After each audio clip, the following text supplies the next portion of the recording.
र आज देश विदेश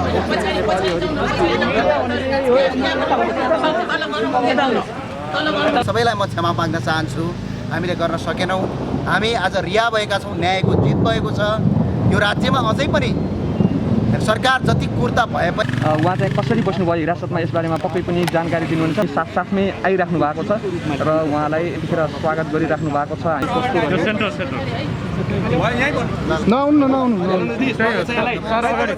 भोकै बसेका थिए ती नागरिकको जित हो। आज हामी राष्ट्र यसमा सबैले मलाई क्षमा गरिदिनु होला। चाहे त्यो कलङ्कीमा होस्, भोकै भएका जनतालाई खान दिँदाखेरि हामीलाई समातेर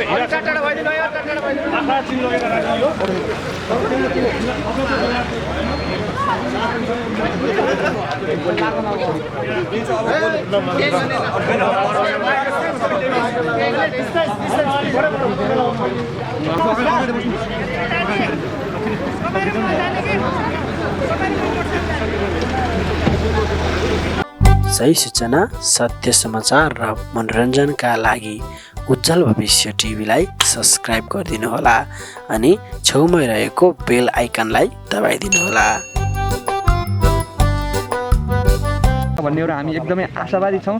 ज्ञानेन्द्र साईको एक हप्तासम्मको उहाँ चाहिँ कसरी बस्नुभयो हिरासतमा यसबारेमा पक्कै पनि जानकारी दिनुहुन्छ। साथसाथमा आज सर्वोच्च अदालतले कस्तो किसिमको निर्णय गरेको छ र कसरी उहाँलाई चाहिँ आज छोड्नका लागि फैसला गर्यो भन्ने विषयमा पनि हामीहरू बुझ्दै जानेछौँ। ज्ञानेन्द्र साई उहाँ आइराख्नु भएको छ।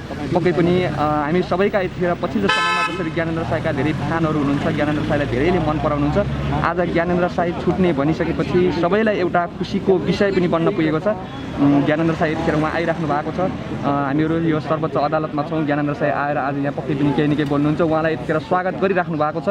उहाँ धेरै उहाँका समर्थकहरू अनि उहाँका वकिलहरू पनि साथसाथमै आइराख्नु भएको छ र उहाँलाई यतिखेर स्वागत गरिराख्नु भएको छ। हामीहरू सबैको एउटा खुसीको विषय पनि हो। जब उहाँले गरिब जनताहरूलाई राहत बाँड्ने क्रममा उहाँहरूले जसरी थुनामा राखिएको थियो, यो एकदमै निन्दनीय भएको थियो भनेर चौतर्फी विरोध पनि भइरहेको थियो र ज्ञानेन्द्र साई यतिखेर आइराख्नु भएको छ।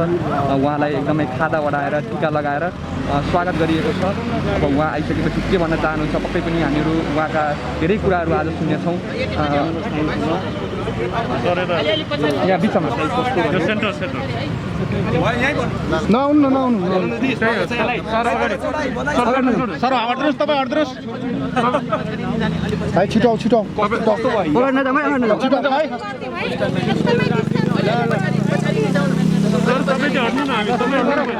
सुरु गरौँ न हजुर, हट्दिन्न अलिकति पर हट्दिन्न अगाडिको दाजु हटिदिनु न।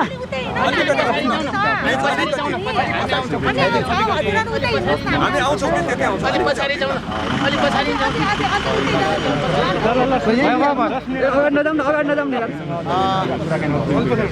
सबै देश विदेशमा छरिएर बस्नुभएका सम्पूर्ण नेपाली आमा बुवा, दाजुभाइ, दिदीबहिनी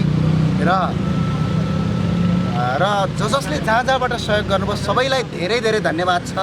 यो मेरो जित होइन कि यो एउटा न्यायको जित हो र एउटा नेपालीको जित हो। जो भोकै बसेका थिए ती नागरिकको जित हो। आज हामी राष्ट्रका प्रत्येक ठाउँबाट राहत बाँडिरहँदाखेरि हामी पक्राउ पऱ्यौँ। 8 दिनको हामीलाई हिरासत भयो। 8 दिनको हिरासतमा हामीले कति पीडा भोग्यौँ, के भोग्यौँ त्यो आफ्नो कुरा छ। तर पनि हामी दुखी छौँ। किन दुखी छौँ भने ती नागरिकलाई हामीले भोकभोकै परेका नागरिकलाई हामीले खुवाइरहेका थियौँ। म सबैलाई माफी माग्न चाहन्छु। मैले हिरासतमा बसेर तपाईँलाई खाना खुवाउन सकिनँ। यसमा सबैले मलाई क्षमा गरिदिनु होला। चाहे त्यो कलङ्कीमा होस्, चाहे त्यो तपाईँको आएर सातो बाटोमा होस्, चाहे त्यो तपाईँको आएर स्वयम्भूमा होस्, त्यहाँ छरिएर बसेका जति पनि श्रमजीवी विद्यार्थी जो सर्वहारा वर्ग भन्छ ऊ सबैलाई म क्षमा प्राप्ति छु। तपाईँलाई मैले राहत उपलब्ध गराउन सकिनँ, तपाईँलाई मैले खाद्यान्न उपलब्ध गराउन सकिनँ किनकि यो सरकारले मलाई गर्न दिएन र मलाई हिरासतमा लग्यो। र त्यति मात्र होइन, दार्चुला लगायत दार्चुला, कैलाली, चितवन, झापा लगायतका ठाउँमा पनि हामी तयारीमा थियौँ। त्यो पनि गर्न सकिनँ। तपाईँ सबैलाई म क्षमा माग्न चाहन्छु। हामीले गर्न सकेनौँ। हामी आज रिहा भएका छौँ। न्यायको जित भएको छ। यो राज्यमा अझै पनि सरकार जति कुर्ता भए पनि कानुनी राज्य छ। यहाँ न्यायालय जिउँदैछ भन्ने कुरा यसले देखाउँछ। म यति भन्छु। हस्, धन्यवाद। ज्ञानेन्द्रजी, अब तपाईँ कसरी अगाडि बढ्नुहुन्छ? अदालतबाट त जित्नुभयो, न्याय त पाउनुभयो होइन? हजुर, अब जसरी हामी पहिला अगाडि बढिरहेका थियौँ हामी त्यसरी नै बढ्छौँ। हामी कानुनी राज्यको पालना गर्छौँ, हामी विधिको शासन मान्छौँ। हामी जहिले पनि भन्ने गरेका छौँ कि एउटा सचेत नागरिक बन्नुपर्छ। हामी सचेत नागरिक हौँ, सचेत हिसाबले अगाडि बढ्छौँ। हस्, धन्यवाद। हामी छलफल गर्छौँ र त्यस पछाडि होइन अदालतमा चाहिँ कस्तो व्यवहार भयो अलिकति भन्नु। हिरासतमा ठिकै भयो, नराम्रो व्यवहार भएन। हिरासतमा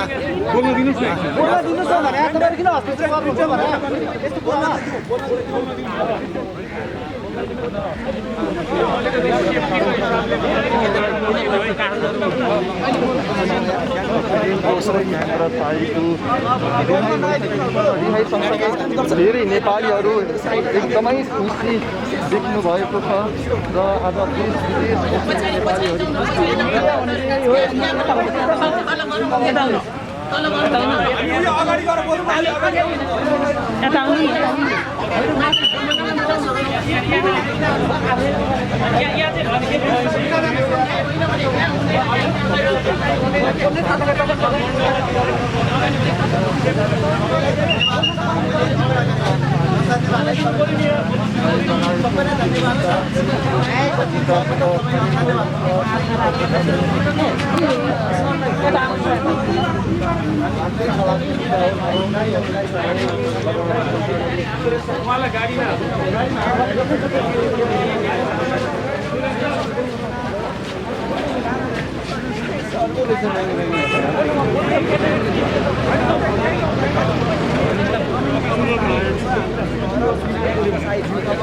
त्यही समयमा मात्रै उहाँ जाने कुरा गर्दै हुनुहुन्छ। पछाडि मैले गलत गरेको छु, त्यो दिना काममा रात खाना नपाएकोलाई खाना दिँदाखेरि यो सरकारले हामीलाई पक्रेर 8 दिनसम्म चाहिँ हिरासतमा राखियो।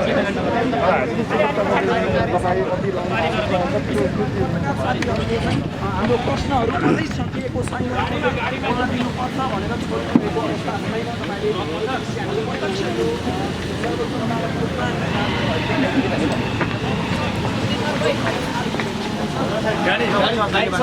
सबैलाई धेरै धेरै धन्यवाद है।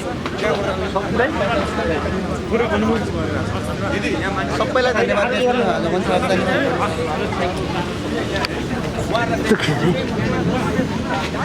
सर सबैजना उयो तल जाउँ न, उयो चोकमा मान्छे त्यही जाउँ न।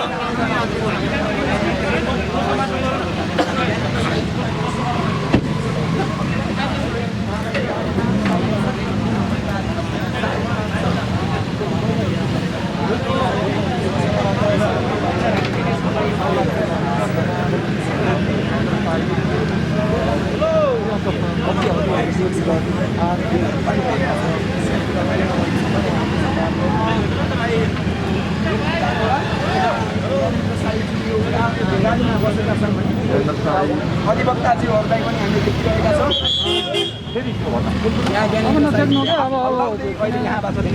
तपाईँ देश विदेशमा छरिएर बसेका हाम्रा जति पनि शुभचिन्तकहरू हुनुहुन्छ, सबैलाई मेरो आग्रह के छ भने न्यायका लागि हामी लड्न र ती भोका पेटलाई खाना खुवाउन हामी छोड्ने छैनौँ। हस्, धन्यवाद। हिरासतभित्रको बसाइ र अदालतभित्र होइन, हिरासतभित्र अति राम्रो भयो। ललितपुर प्रहरी प्रमुखले जुन भूमिका निर्वाह गर्नुभयो, त्यहाँका प्रहरी साथीहरूले जुन भूमिका निर्वाह गर्नुभयो, प्रहरी हुनु त वास्तवमा त्यस्तो हुनु भन्ने मैले एउटा उदाहरण सिकेर आएँ। र अर्को कुरा के छ भने प्रहरीको जुन पीडा छ, 16 वर्षसम्म तपाईँको प्रहरीमाथि एउटै दर्जामा बसेर काम गर्नुपर्ने जुन बाध्यता छ, त्यो बाध्यताको अन्त्य होस् र प्रहरीको सेवा सुविधा बढाइयोस्। किनभने 18 घन्टा ड्युटी गर्छ, त्यो पनि तपाईँको खडदार लेभलको तलब, त्यो काम बन्द गरियोस्। हाम्रो त्यही आग्रह छ। हस्, धन्यवाद। हामी विदेशमा रहेकोलाई धेरैजना धन्यवाद। यो जित भनेको हाम्रो होइन, जनताको जित हो। देश विदेशमा रहेका आमा बुवा तथा दाजुभाइ दिदीबहिनीहरूलाई धेरै धेरै धन्यवाद छ। यो जित हाम्रो होइन, जनताको जित हो। रात बनाउँदाखेरि जनतालाई भोकै भोका जनतालाई खान दिँदाखेरि हामीलाई समातेर हिरासत लगेर राखियो। ल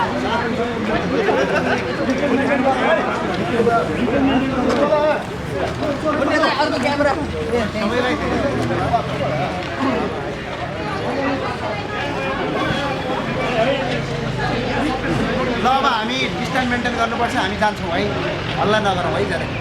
ल धन्यवाद है, फेरि भेट्छौँ हामी। तर कुरा खाने